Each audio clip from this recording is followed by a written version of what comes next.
Welcome, welcome, welcome to our continuing series, possibly the most important discussion in America, at least in my opinion.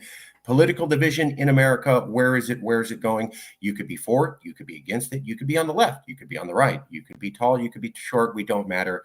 It doesn't matter. What we wanted to do was have an intelligent conversation about an important topic that deserves serious consideration. With us today, it is our pleasure, Department of Politics at Cal Poly Humboldt, Professor Alison Holmes. She's also done presentations for the Center for California Studies as a visiting scholar. She works at the Department of Politics in Cal Poly Humboldt. Born and raised in Oklahoma, headed to Northwestern University at 16, spent a summer volunteering in Northern Ireland during a very dangerous time, it seems like. Quickly changed my major to social policy. Graduating in 1985, I went straight to the University of Chicago, where I learned more about policy. That's a great policy school.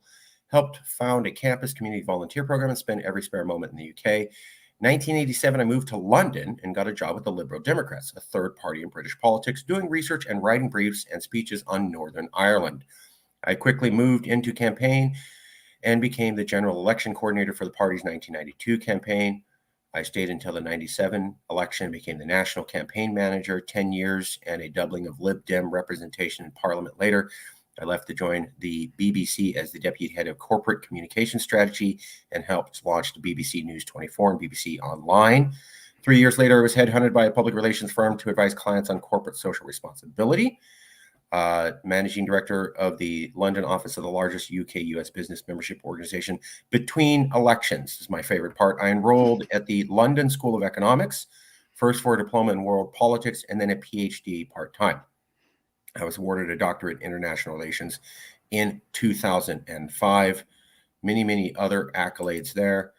Here's the school, London School of Economics, a little bit jealous. And then, of course, she wrote this article where she took her background in international studies, international relations, and applied it to how California could operate in the current political climate. Professor, did I get anything wrong? Was there anything you'd like to add? It's all true. It's all true. Okay. I am sure you have heard about Marjorie Taylor Greene. You can go ahead and make the, like everybody does when I mention the name in California. Marjorie Taylor Greene came out on President's Day and said, political divisions are so bad between the red and the blue, we need to have a national divorce. Now, she wasn't artful with her message, and she wasn't exactly clear if she was talking about splitting states up or full-blown secession, and that's on her. But it does seem to have caused a viral conversation. When you were doing your study on California a few years ago, people were still talking about Trump's president. Trump can hurt California. Maybe his values and those people that back him are out of line with our values. There was some discussion of Calexit. I'd like you to take a moment in time from then and then fast forward to now. Has political division gotten better, gotten worse, or stayed the same, in your opinion, as an American and also as a professional scholar? Good question. Thank you for having me. It's always fun to kind of ponder these big questions, step back a little bit, and try and think about what we think. And I think that it's always a useful pause to try and see how far we've come and what we've been thinking in the meantime.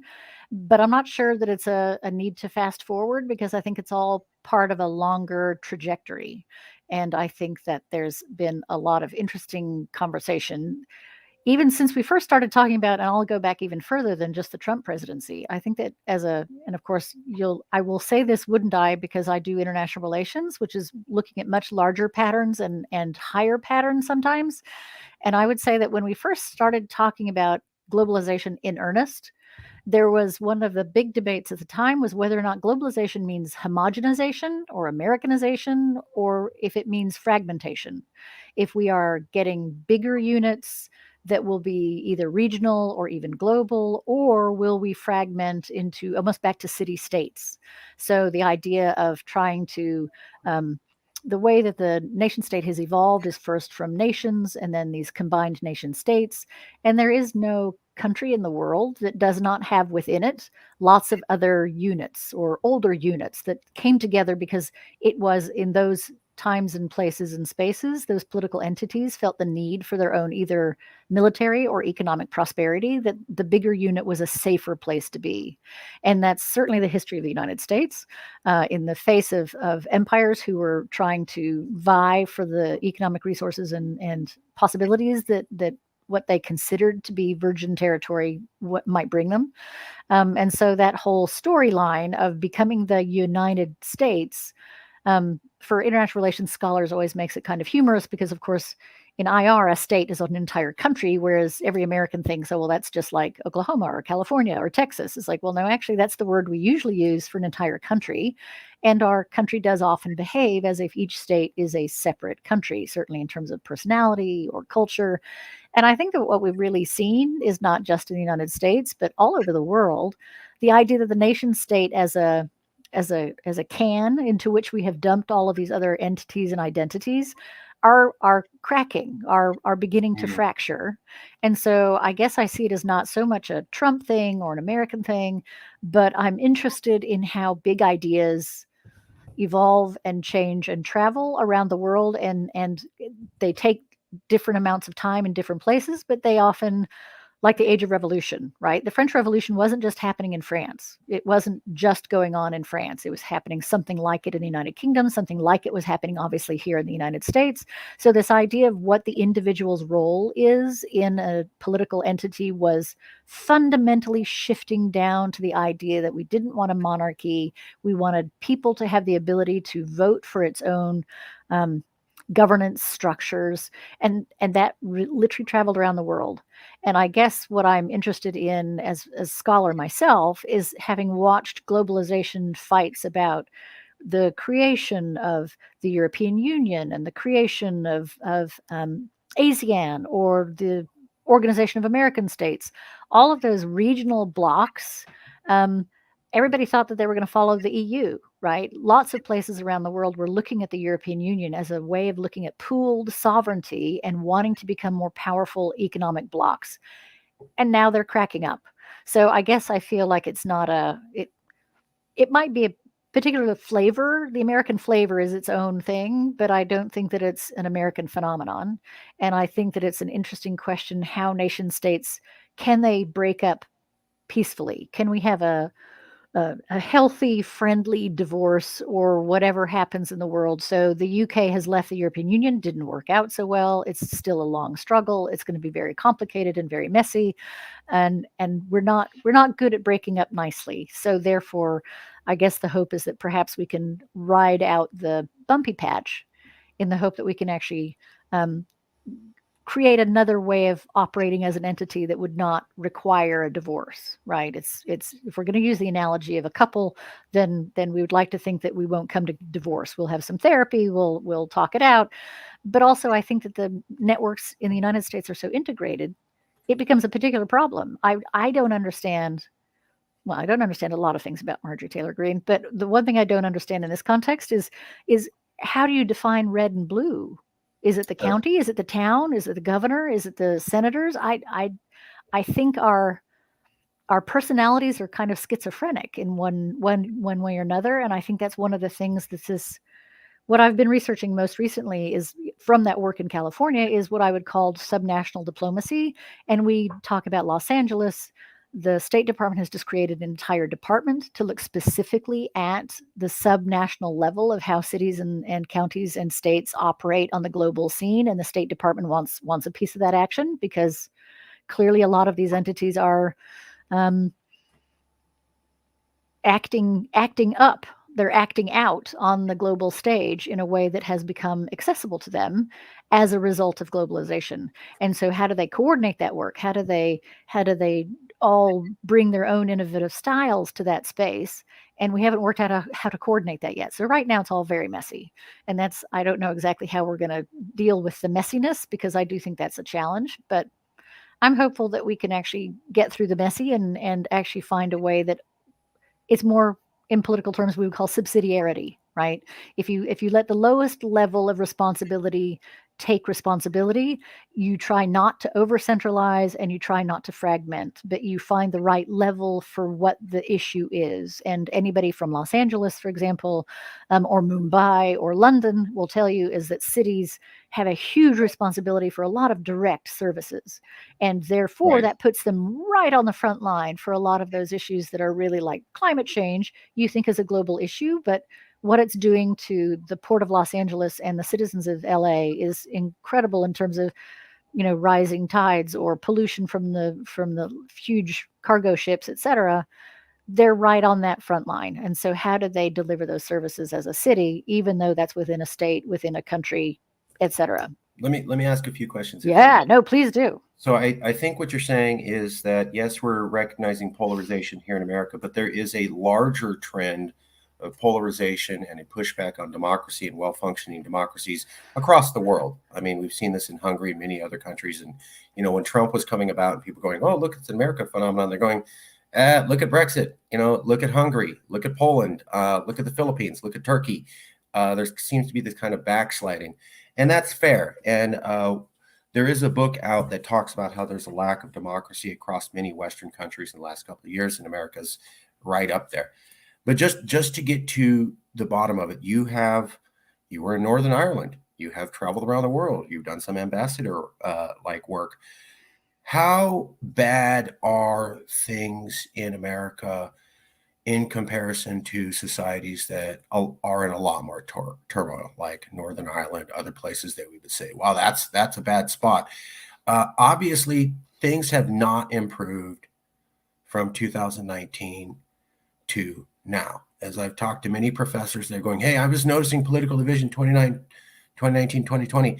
And then we had January 6th. So wherever you were at before January 6th, I know for a fact you did not expect January 6th to happen, and you were probably shocked like the rest of us. So if things were already bad and people were already talking about Calexit and California government officials were already saying, we're an independent nation state, we can ignore the federal government, which is aware of what this California acting like an independent nation came from. That's 2019. That's before January 6th. How bad is it now compared to a few years ago? And how bad is it now compared to other troubled places in the world you've seen? Well, I guess there's again a lot of layers in the question, right? Because I Sure. actually think even within California, there are a lot of layers that are complicated. Sure. So one of the things that we've also not reconciled well is the idea of tribal sovereignty with state sovereignty or U.S. sovereignty, and that whole concept of how responsible what that means in practical action. But also, I think one of the other big issues for a lot of places is the urban-rural divide. And in California, I'm up here in the far north of the state, and Mhm. I'm pretty sure Sacramento hasn't even got the first idea what Lassen and Modoc counties look like because it's just not part of their radar. We also have literally the state of Jefferson up here in Northern California, which is Yeah. actually rural Oregon and California, saying that in fact, urban Oregon and California don't understand the issues here. They don't understand we don't have effective healthcare, we don't have effective mental health care, we don't have policing, we don't have all kinds of services from the state that we should. And I think we really saw that being highlighted through the fires that were raging in the very far north of California. Lots of people don't quite understand a lot of those services that are being done in those rural parts of the state are actually being done by volunteers. That's not necessarily state support for all kinds of services that most people think that they would be able to expect. And I think that there's the rural urban divide has may shift again in California as a lot of people used COVID as a way to go out to the beautiful places of the state and work remotely. So it's going to be a very interesting question when a lot of the folks who used to live in urban areas have moved away from the urban areas. Now that's put a lot of pressure on the rural areas about housing prices, jobs for locals, all that kind of stuff. But on the other hand, it does mean that they may well begin to see and demand what these rural areas have not been able to get in the past from their state systems. So I think that it's kind of, I'm not sure where it stops, right? Once I start cracking open that the along those cleavages, where do they end. And so I'd rather not go down the road of every little crack and widening it. I'd rather go back and say, yes, there are cracks, but we need to try and work out what the problems are. Is it worse than other places or better than other places? Um, it's harder to say because, in fact, those cleavages don't go along ethnic and identity lines, right? I think you mentioned Northern Ireland a couple of times. Yes, I spent time there. I've worked a lot in the politics of Northern Ireland, but they have a convenient cleavage for the conflict of being Catholic and Protestant.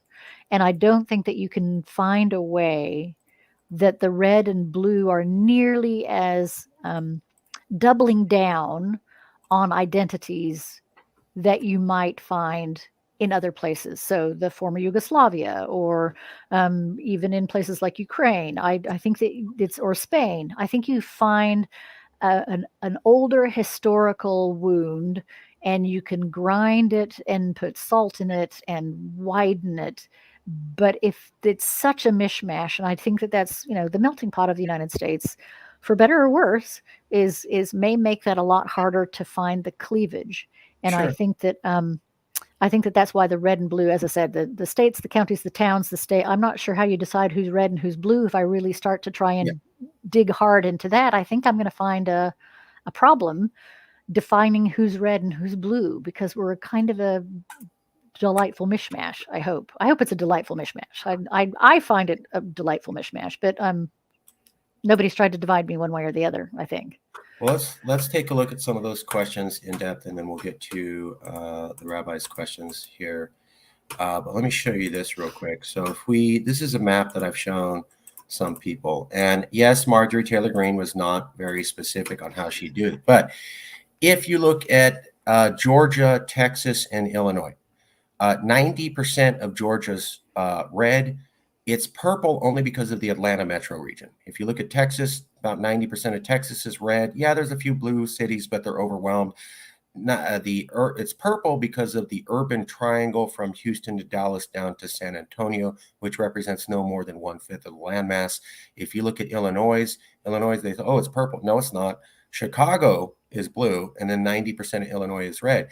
Now, when you look at water, power, transportation, and political districts, each state is already divided by water, power, and political districts between the red and the blue already. So Georgia already has a separate water and power district for Atlanta, separate from the rest. Texas already has separate water power districts for that urban area. Chicago has the same thing. So one idea would be, and I'm not saying this is what we have to do, but they're not really purple. If you split the blue Atlanta from the rest of Georgia, that blue Atlanta is going to stay 90% blue going 30 years out. The red part of Georgia is going to stay red going 30 years out because they don't have the drivers. There isn't really a metro pull in the urban area to create another metro area. So they'll stay largely rural. Same thing with Georgia. Would that be totally impossible given that we have had 3 states split off from other states? So it's totally legal. Kentucky from Virginia, Maine from Massachusetts, West Virginia from Virginia, Vermont from New York. I'm not saying this is the option, but is this at least a starting point for conversation? I guess how many people who live in Atlanta or who work in Atlanta live somewhere outside Atlanta? And I think that the interesting question of dividing it that way helps who? I don't understand why would I deny my neighbors power or water?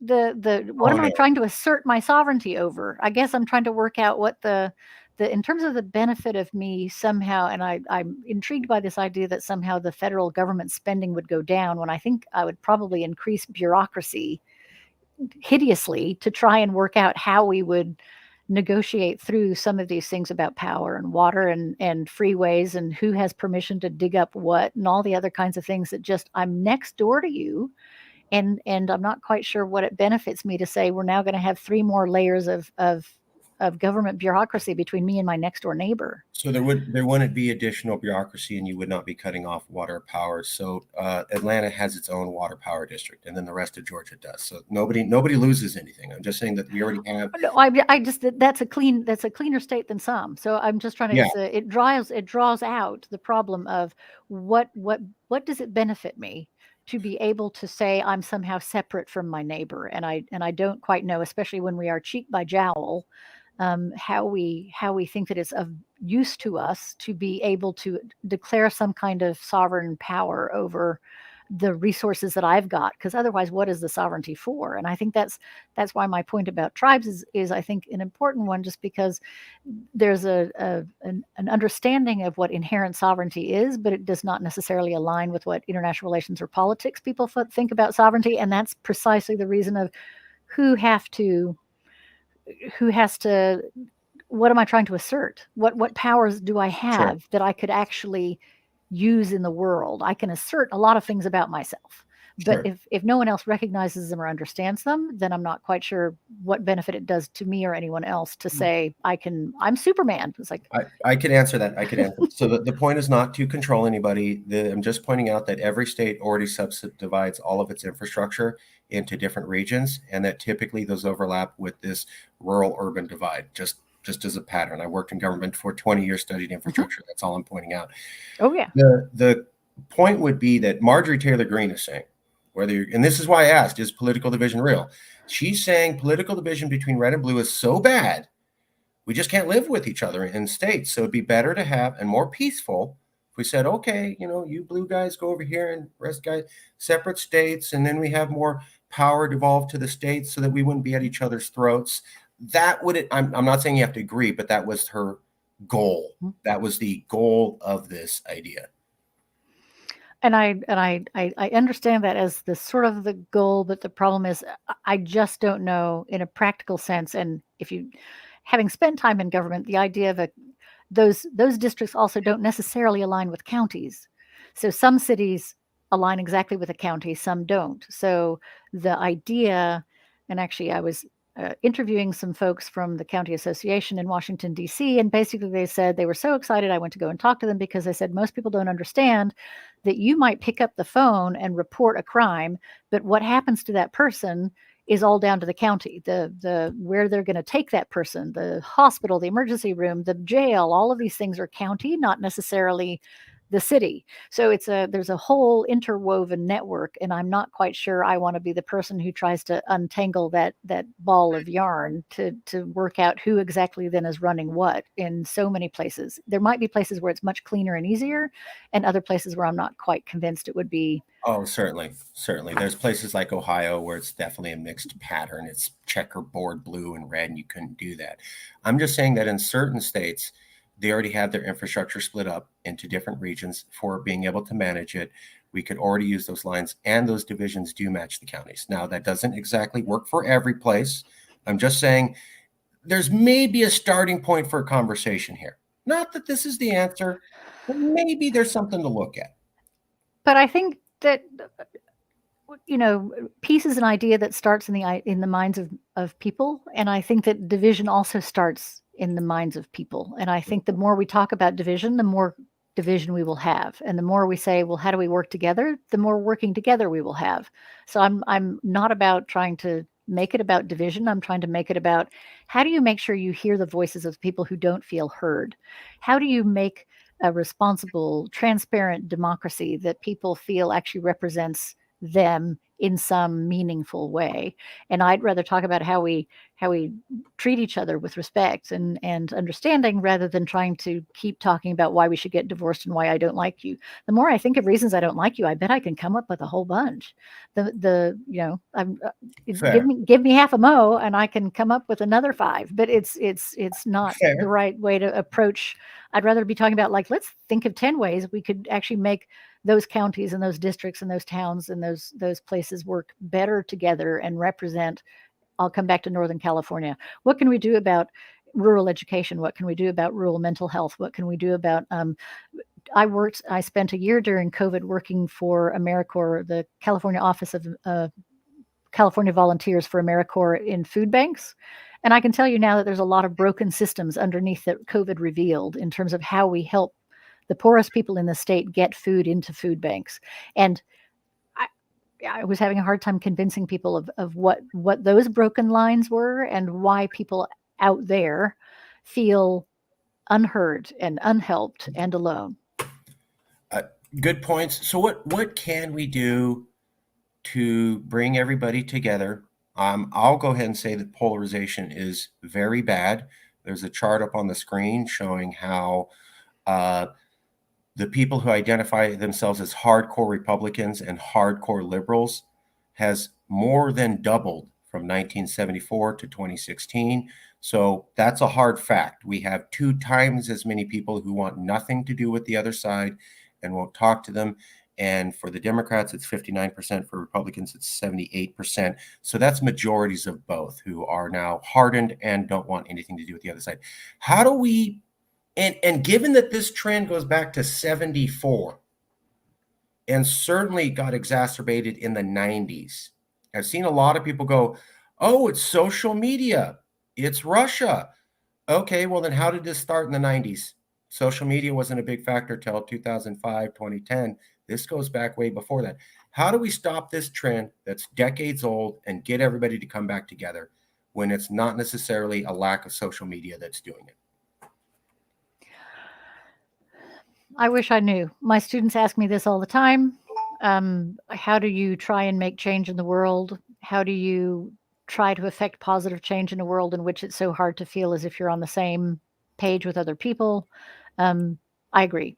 I don't, it does feel overwhelming. And I know a lot of my students feel overwhelmed about going out into the world in which they don't feel they could make a difference, right? So I guess what I tell them, and I'll share with you, is basically you do you. You do what you can in the spaces and the places where you operate. You look at the kinds of things that you are putting out into the world, and you are conscious and intentional about what you're trying to do, and strategic about where you put your efforts and how you present yourself to the spaces. I think part of polarization is demonization. One of the things I will say I learned in Northern Ireland is what you do to the enemy the minute they are less than human, the minute they are, and that's where I would say a lot of ugly language about Marjorie is deeply unfortunate, because I think the minute you can say that they are something less than, they are something I don't have to pay attention to, I don't have to understand them, we are then all complicit in the division. We are all part of the problem. My mother always used to say, Alison, are you part of the problem or are you being part of the solution right now? Right now, with what you're doing, is this part of the answer or is this part of the problem? And I think if a whole bunch of people ask themselves that more often, then I think we might find a way through the whole problem. This is why I like talking with you, so that everybody that knows, Professor Alison Holmes is an expert in international relations and the thing. But on top of that, you'll also get life wisdom. I remember when I talked with you and saw your thing, it was like half academic and then half just wisdom, which we don't really do that much. It's not as popular these days. It's I got you in an argument. Let me ask you though, because I liked your statement. You're the first person that I've talked to who said, hey, Marjorie Taylor Greene could be crazy. Maybe she's bringing up bad ideas. Maybe she's not the right spokesperson. Maybe we shouldn't talk about it. But when you demonize the hell out of her, you make the problem worse. And obviously, Trump polarized America. I'm not a Trump fan. He made my mom cry for an hour. So we're never going to get along. But Joseph Biden goes on TV with a blood red backdrop and 2 active duty Marines, which presidents typically don't do, and then talks about how 78 million Americans are basically enemies of the state. And he does such a good job that he terrorizes all independent voters and some Democrats, saying, wow, Joe, I thought Trump was bad. How does this help bring us together? So is this an example of healing the divide or making it even worse? Yes, Trump was bad, but can we look at this and say not helpful either?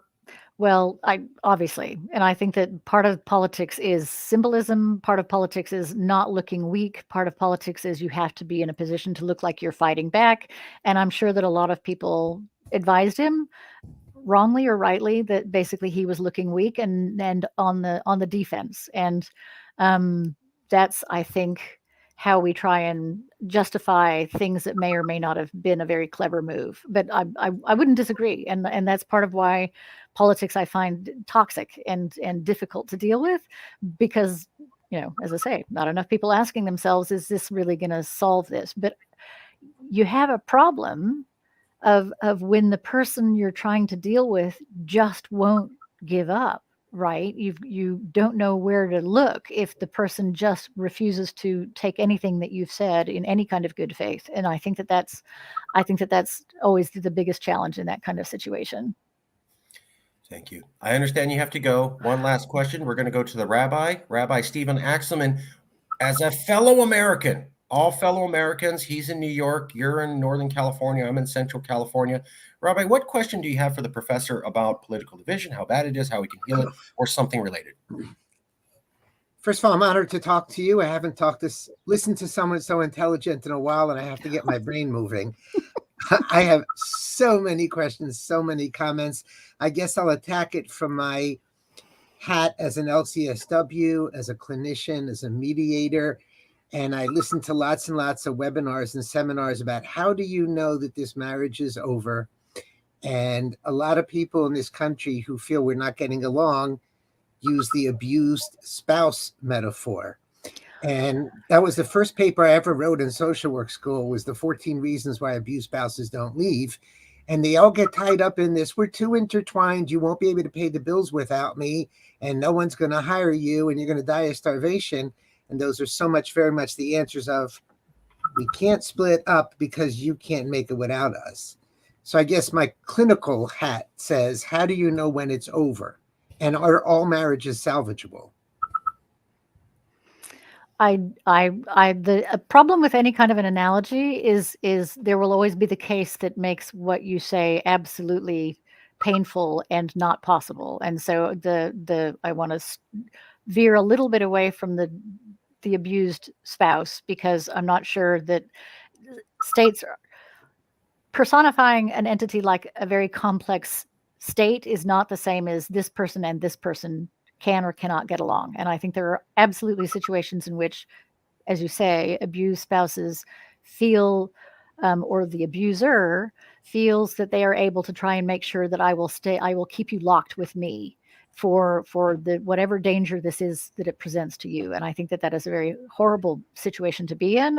But I don't like to personify something as complicated as even a county, let alone an entire country, as being that individualized level of what is the line. I do understand that as time passes, political movements and parties and issues do mean that you can be moving together or apart. And that kind of understanding, but that also can change. That flows in a different kind of way, that the times can be wounded and recover in a way that I cannot recover as an individual human being from something that is done to me. If I'm in a horrific car accident, I will probably never recover in the same way that I could from, a multiple level of groups and people interacting. The leadership of all of those organizations change, the views change, and sometimes for the good and sometimes not for the good. And so I guess I'm sort of shying away from the individualization of something that is a much more complicated organism and entity, like an entire country, especially one like the United States, where in California, actually, and I was just reading some information about Georgia and how many are actually people who have come to this country for their citizenship. So it's not like they've been here forever, ever. We're not a country that's been here forever, ever. And that also means that we're very dynamic. It's very fluid. What was once red can become blue. What was once blue can become red. And I think that gives a lot more hope. I hope that brings more possibilities into the situation so that people can actually shift the mood and the tenor and the way we try and conduct ourselves. I lived out of the country for 25 years and watched the United States from afar, moving further and further into this kind of he said, she said positioning. Mm. And it's been painful to watch.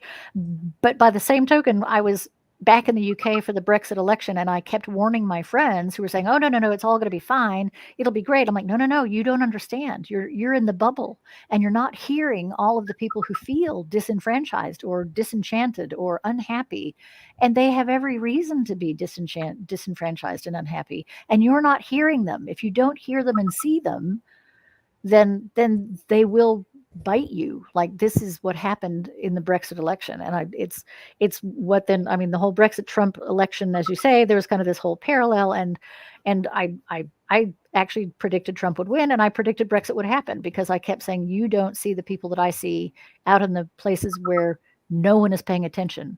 And by that I mean, really, neither the Republicans nor the Democrats are paying real attention to the people who are actually out there hurting and not being helped. And so of course they're going to spring back at you. It's a Chinese proverb of, the human spirit is like a spring. The harder you press it down, the higher it will leap when it is released. And I think that we've pushed down the human spirit in a lot of very ugly ways in a lot of parts of the world, and they will spring back, and we should not be shocked. I mean, we might be horrified, but it shouldn't be a surprise. That was awesome. I mean, clinical psychologist, academic professor. Great question. I know I got it one. I'm sorry, Rabbi. The professor has to go. Before you go, Professor, though, we will email you a copy of the video. If you would think about recommendations, is there anybody you know who'd be willing to have an honest conversation? I hope we showed that we're not doing gotcha journalism. This wasn't designed to trick anybody. We just want to have an honest conversation. If you know other people, we would love to interview them. And thank you, Marcus. It's always a delight to chat. And thank you, Rabbi. I think that there's a lot of conversation that we could have had, and I'm sorry that it's the end of the semester here on campus, and therefore I have students sort of lined up outside my door trying to get us through to the end of the semester. So I'm afraid I'm otherwise engaged. Super quick question, Marcus. Yeah. And you can answer this after the professor leaves, possibly. Where can we read her writings? And second question is, I feel like I learned a lot. Where can I send my tuition check? Cal Poly Humboldt. I work in the Department of Politics here. My most recent book was published with Palgrave in 2020 and 2020, which is the Multi-Layered Diplomacy and the International Affairs of California. And very kind of you to ask. Thank you, Rabbi. Thank you so much. Please think of any recommendations of anybody that might be willing to be part of this. We will send you a copy of the show, and we deeply, deeply appreciate it. Thank you, Marcus. Thank you. Bye-bye. I'll let you go there. Okay. Thank you. Now, for everybody, let me do what the rabbi suggested. Give me 1 second. That's a great suggestion. We're going to pull it up. I'm sorry, Rabbi. I was trying to do my best to fit everything in, and she just didn't have much time. This is the discussion that could go for 3-4 hours easily. I want to have her back. She's very intelligent, obviously. And obviously we don't agree on many things. So it could have gone a very long time, and I would have learned a lot. Well, I'm hoping that some of these professors will want to come back. I'm hoping that they'll see that this is just a straightforward interview. Come as you are. You can have whatever opinion you want. I'm for it. I'm against it. I'm this, I'm that. We just want to talk to you and do what you did. Because I could tell we were asking her tough questions she may not have thought about before. And I've seen that with the other professors. And that's what I like doing. I like putting them in tough spots and getting some. I thought she was quite well thought out. I was pretty impressed with that part. She didn't hem and haw. She had strong opinions, and they seemed to be educated opinions. I thought that was pretty impressive, that part of it. Yeah. And I would have asked her 2 questions, but among many questions. Number one, when you watch Thomas Massey in a shouting match in the halls of Congress with Representative Bowman, I assume you caught that. That was all over the place. That's unusual in this country. I mean, I thought you asked a good question. At what point do we split up? And obviously all the professors' answers were brilliant and articulate and based upon years of experience. There was a But she was also focused on, if we go down the negative road, we'll make it negative. And if we go down the positive road, we can make it more positive. And I That's saw interesting because that's the therapist hat, which is the hat she rejected. So it's fascinating to me. That's what I would say as a therapist. That was interesting. And also I would have talked about, are we self-sorting? We had a right. governor in New York who literally said, we don't want you here, to the conservatives. And right before I came on with you, I have contacts in Florida, and it was suggested I listen to their debate, which is going on live now, about transgender bathrooms. And one of the Democratic reps got up in the state house and said, please do not leave our state. Please stay here and fight. Because what's happening is people are saying, you know what, I'm not going to win here. Let me go to a state where I get to do what I want. And I think we are self-sorting. We are. I wasn't able to get into the big sort data that shows we've really sorted ourselves out I already. mean, I'm as far away from you as I can get, Marcus. But you were already there, and I was already here. I Yeah, know. I didn't get into the big sort data. I hope she comes back. Professor, when you watch this, I hope that you know that this guy below, and I am, all three of us said you were brilliant and you had great observations and analysis. The rabbi said it a second ago. I said the same thing. And so did one of our commentators. So everybody thought you were brilliant. Everybody thought you had articulate answers. And I was especially pleased with the fact that you were willing to be honest and answer the questions. I mean, you didn't demur from questions, Professor. So I really appreciate that. Last minute comments, Rabbi. Can we celebrate this woman more? I have to tell you something. Having I have a master's degree. It was a pleasure to listen to someone so well educated. Nothing against social work schools, but not everybody is as well educated. So it was actually a treat to listen to somebody who knew so much and thought so much and could eloquently share all of that. So to me, that was refreshing. That's her. She's an American, born and raised in Oklahoma, but then she went to Northern Ireland when they were having the Troubles, or just after that. She also studied in Chicago, great policy school. Then she went to the London School of Economics.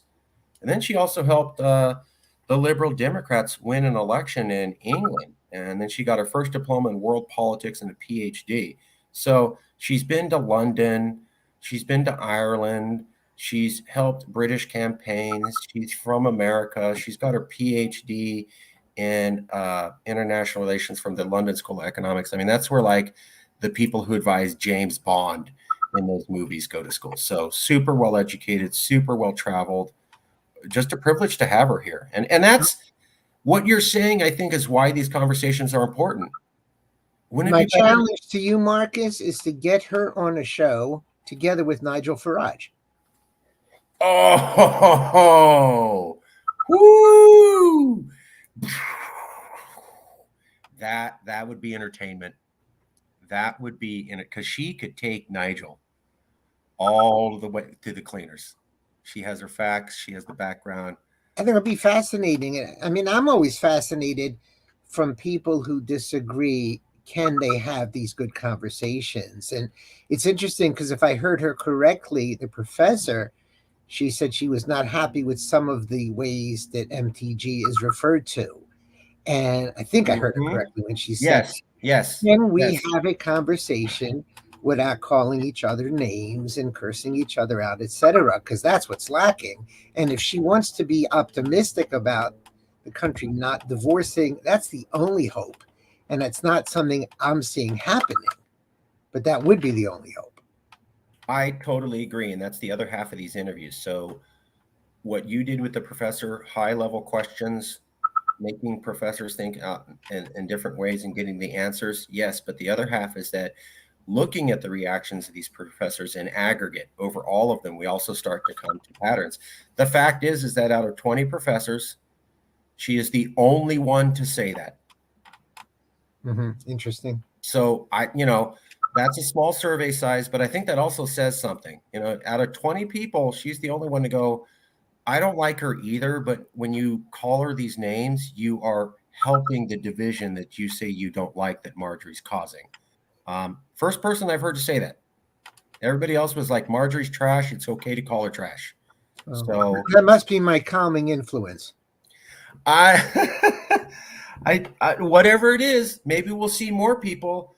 We interviewed another person who was saying, America can come together, we can heal all of our wounds, and they were a hardcore conservative who worked with liberals. But I had to ask them, you're the only person I met doing that.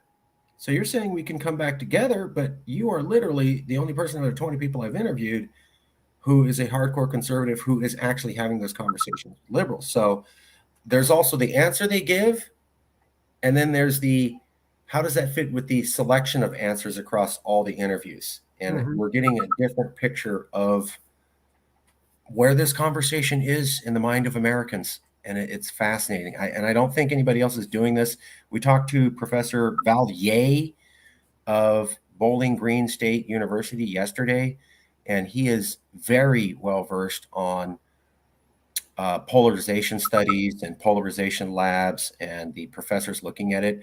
And he said basically it's almost an unstudied topic with very little academic inquiry. And the academic community of America is just now this year starting to figure out, oh, we need to put some serious time into political polarization and studying it. So our conversations here that we're having are possibly the only ones of their kind in America, because when we were talking to this professor, he was talking about how this field of study is at the fetal stage. It's not even born, isn't even a baby, it's a fetus. That might explain why. Well, you mean a clump of cells? I'm not getting into that. I'm not. No, sir. We are. I see what you're doing there. I know. The other question I had, the other question, and maybe you've asked it to some people, is what is the lifespan of a country? And is there an expectation that any country throughout history or in the future would ever survive forever? True. And I wanted to ask her, there is a book called How Civil Wars Start by Barbara F. Walter. It was covered in the New York Times. Barbara F. Walter is a former CIA analyst. She is studying, she tells the CIA when countries are going to collapse. She's done this for 20 years. According to her metrics, America's ticking up 80% of the metrics. Doesn't mean it's going to collapse tomorrow, but this agency that's part of the CIA that tells the CIA when a country is going to collapse is saying themselves, America's ticking up all the metrics. Would this be the CIA that didn't think Russia was going to attack Ukraine? That CIA? That's true. Yeah. True. I do have a lot of respect for CIA. Okay, fair enough. However, she works in a totally different department, so she's not the predicting. I happen to agree. I happen to agree that America is at the explosive stage, but she's just saying there's these tickers, and the thing that gets me is she's saying the opposite of what a lot of the professors are saying. The professors who have an international background are saying, when you look at other countries, they had these ethnic conflicts, and that's what caused their civil war, and we don't have anything like that. Barbara Walter is saying, not true. We do have an ethnic conflict, white supremacy. It was activated by Donald Trump, and there are millions of people now who see themselves as an ethnic, white, disabused person. Obviously, not every Caucasian person. Many people are Caucasian in California, would never have those ideas, but there's something there. And you're probably aware that the white male is the one who feels discriminated against. I'm sure you've heard that in places. And, and it's interesting because when she went there, we don't have the religious conflict. There's a lot of people who believe that, climate change is a religion, atheism is a religion.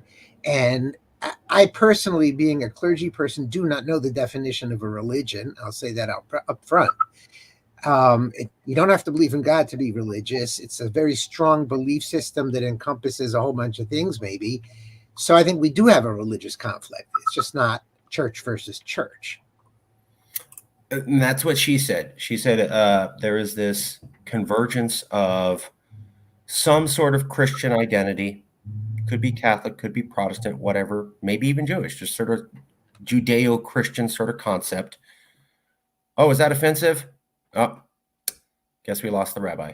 I wasn't trying to offend anybody. I was just saying Barbara F. Walter, the CIA analyst, says that there's a convergence of religion, ethnicity, and conservative political ideology that's coming together to create an ethnic cleavage like we've seen in other countries before they went into civil war. So we'll leave it there. I'm going to email the rabbi to make sure he's back. Sorry about that. All good. I got to go in a minute anyways, but I was just saying that a lot of the professors that I've seen so far, and I'm waiting to hold my opinion, are saying other countries had ethnic conflicts. There was ethnic problems before they entered into civil war or a breakdown.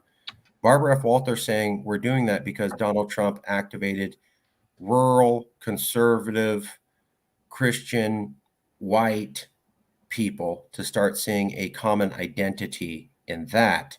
And that is exactly the kind of ethnic cleavage that has led to civil wars in other countries. She said, we're not there yet, but don't assume this can't happen here, and don't assume we're not already building up the walls for an ethnic conflict. Basically, isolated, conservative, rural, Christian-loving whites versus everybody else, which would also include other white people. Okay. Yeah, okay. Problem solved. America's fixed. We will continue to. Oh, and I wanted to ask you, Rabbi, if you know any other professors, I would love to have a panel of of psychologists. Yeah, you asked me about it. I'm going to think about it because it's a really interesting question. So I was just thinking, if we had 3 or 4 clinical psychologists talking about how do you heal fear at the national level, given what you all know in psychology, great show. I actually have a retort to that, but we can talk about that another time. Okay. Thank you all. We want to say thank you to the professor. Everybody was impressed with Professor Alison Holmes, our guest here, both of us as speakers. She was honest, she was brilliant, she was informed and articulate. We hope to have her back again. Thank you all, and we'll see you again with our next interview.